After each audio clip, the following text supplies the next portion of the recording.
ರಾಜ್ಯದ ಮುಖ್ಯಮಂತ್ರಿಯಾದಂಥ ಪ್ರಮೋದ್ ಸಾವಂತ್ ಅವರು ನಿನ್ನೆ ಒಂಥರ ಹೇಳಿಕೆ ವಿಧಾನಸಭೆಯಲ್ಲಿ ಪ್ರಸ್ತಾಪ ಮಾಡಿದರು. ಇವತ್ತು ಮತ್ತೆ ಹೇಳಿಕೆ ಕೊಟ್ಟರೆ ಮಹದಾಯಿ ನಮಗೆ ಜೀವನದಿ, ನಮಗೂ ಕೂಡ ಮಹದಾಯಿ ಜೀವನದಿನ. ಯಾಕೆಂದರೆ ನಮ್ಮ ರಾಜ್ಯದಲ್ಲಿ ಹುಟ್ಟಿ ಗೋವಾ ರಾಜ್ಯಕ್ಕೆ ಅದು ಹೋಗುತ್ತೆ.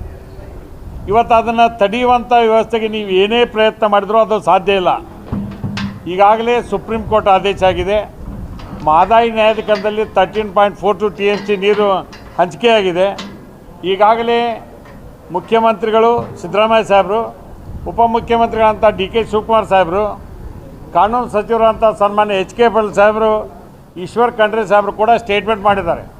ನಮ್ಮ ರಾಜ್ಯದ ಹಕ್ಕನ್ನು ಪಡೀಲಿಕ್ಕೆ ಯಾರ್ದು ಏನೂ ಸಮಸ್ಯೆ ಇಲ್ಲ, ಕಾನೂನಾತ್ಮಕವಾಗಿ ನಮಗೆಲ್ಲ ಅನುಮತಿಯನ್ನು ನೀಡಿದೆ ಅಂತ.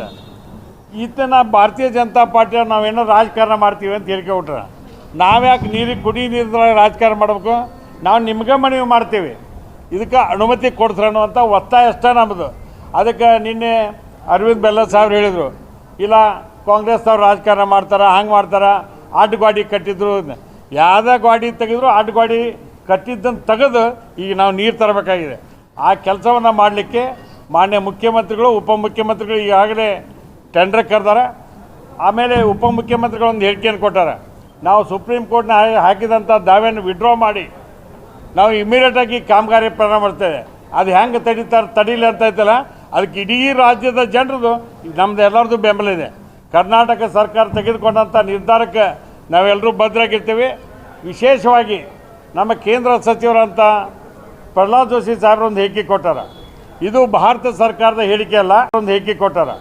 ಇದು ಭಾರತ ಸರ್ಕಾರದ ಹೇಳಿಕೆ ಅಲ್ಲ, ಪ್ರಮೋದ್ ಸಾವಂತ್ ಅವರ ವೈಯಕ್ತಿಕ ಹೇಳಿಕೆ ಅಂತ. ಆದರೆ ಸಂಬಂಧಪಟ್ಟಂಥ ಕೇಂದ್ರ ಅರಣ್ಯ ಸಚಿವರು ಇದಕ್ಕೆ ಸ್ಪಷ್ಟೀಕರಣ ಮಾಡಬೇಕು. ಯಾಕಂದರೆ ಅವ್ರ ಹೆಸರು ತೊಗೊಂಡು ಅವ್ರು ಹೇಳಿಕೆ ಕೊಟ್ಟಾರೆ. ಅದಕ್ಕೆ ಮಹದಾಯಿ ಕಳಸಾ ಬಂಡೂರಿ ಯೋಜನೆಯನ್ನು ಜಾರಿ ಮಾಡಲಿಕ್ಕೆ ಇವತ್ತೇನು ಅವ್ರು ಭಾರತ ಸರ್ಕಾರ ಹೇಳಿಕೆ ಅಲ್ಲ ಅಂದ್ರಲ್ಲ, ಅದನ್ನು ಸ್ವಾಗತಿಸ್ತೇವೆ. ಅವ್ರ ವೈಯಕ್ತಿಕ ಹೇಳಿಕೆ ಇದ್ರೆ ಇಟ್ಕೊಳ್ಳಿ ಅವರು. ಆದರೆ ಇದನ್ನು ಯಾರೂ ತಡೆಯೋಕ್ಕಾಗೋದಿಲ್ಲ. ಕೇಂದ್ರ ಸರ್ಕಾರ ಸ್ಪಷ್ಟೀಕರಣ ಕೊಡಬೇಕು ಅಂತ ನಾನು ಒತ್ತಾಯ ಮಾಡ್ತೇನೆ. ನೀವು ಗೋವಾದವ್ರಿಗೆ ಏನಾರ ಮಾತು ಕೊಟ್ಟಿರಿ, ನಂಗೆ ಕೊಟ್ಟಿರ್ಲಿಕ್ಕೆ ಅದು ಯಾರ್ದು ಹೆದರಿಕೆ ಆಗೋದಕ್ಕೈತಿ? ನೀವು ಅದಕ್ಕೆ ಅನುಮತಿ ಕೊಡ್ತೀವಿ ಅನ್ನೋಂಥದ್ದನ್ನು ಸ್ಪಷ್ಟಪಡಿಸ್ರಿ. ನೀವೇನು ಯಾವುದೇ ಒಂದು ಕಾನೂನು ಬಿಟ್ಟು ಮಾಡೋಕ್ಕತ್ತಿಲ್ಲ. ಈ ಕಾನೂನಾತ್ಮಕವಾಗಿ ನಮ್ಗೆ ಹಂಚಿಕೆ ಆಗಿದೆ, ನ್ಯಾಯಾಲಯದ ಆದೇಶ ನಮ್ಮ ಪರವಾಗಿದೆ. ಮತ್ತೇನು ಬೇಕು?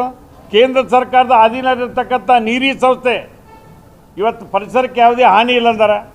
ಲಾಸ್ಟ್ಗೆ ವನ್ಯಜೀವಿ ಮಂಡಳಿ ತೊಗೊಂಬಂದ್ರೆ ಅಲ್ಲಿ ವನ್ಯಜೀವಿ ಮಂಡಳಿನೇ ಇಲ್ಲ. ಕೊನೆಗೆ ಅದೊಂದು ಅಸ್ತ್ರ ಮಾಡ್ಕೊಂಡು ಕೂತರು. ಅದರಿಂದ ಏನು ಸಮಸ್ಯೆ ಇಲ್ಲ ಅಂತಕೊಂಡು ಹೇಳಿ ನಮ್ಮಲ್ಲಿ ಏನು ವಿಜಿಟಿ ಬಂದಿದ್ರು ಎಲ್ಲ ಕಮಿಟಿಯವರಿಗೆ ಮನವರಿಕೆ ಆಗಿದೆ. ಆ ಕಮಿಟಿಯವ್ರು ಹೇಳಿದರು ಈ ಸಮಸ್ಯೆ ಏನಿಲ್ಲ ಅಂತ. ಏನಿಲ್ಲ, ಒಂದು ಮೀಟಿಂಗ್ ಕರೀತಾರೆ ವನ್ಯಜೀವಿ ಮಂಡಳಿದು, ಮಹದಾಯಿ ಕಳಸಾ ಬಂಡೂರಿ ಸಬ್ಜೆಕ್ಟ್ ಬಂದಕ್ಕೆ ಡೆಫರ್ ಮಾಡ್ತಾರೆ. ಕಾರಣ ಏನು? ಅದಕ್ಕೆ ನಾನು ಮನವಿ ಮಾಡ್ತೇನೆ ಕೇಂದ್ರ ಸರ್ಕಾರಕ್ಕೆ. ಈಗಾಗಲೇ ಮುಖ್ಯಮಂತ್ರಿಗಳು ದೆಹಲಿಯಲ್ಲಿದ್ದಾರೆ, ಉಪಮುಖ್ಯಮಂತ್ರಿಗಳು ದೆಹಲಿಯಲ್ಲಿದ್ದಾರೆ. ಸಂದರ್ಭದಂಥ ಸಂಬಂಧಪಟ್ಟಂಥ ಸಚಿವರಿಗೆ ಭೇಟಿಯಾಗಿ ಇದಕ್ಕೆ ಅನುಮತಿ ಪಡೆದು ಶೀಘ್ರ ಕಾಮಗಾರಿ ಪ್ರಾರಂಭ ಮಾಡ್ತೀವಿ. ಅವರು ಲೇಟ್ ಮಾಡಿದ್ರಂದರೆ ಕಾಮಗಾರಿ ಅಂತೂ 100% ಚಾಲೂ ಮಾಡ್ತೀವಿ.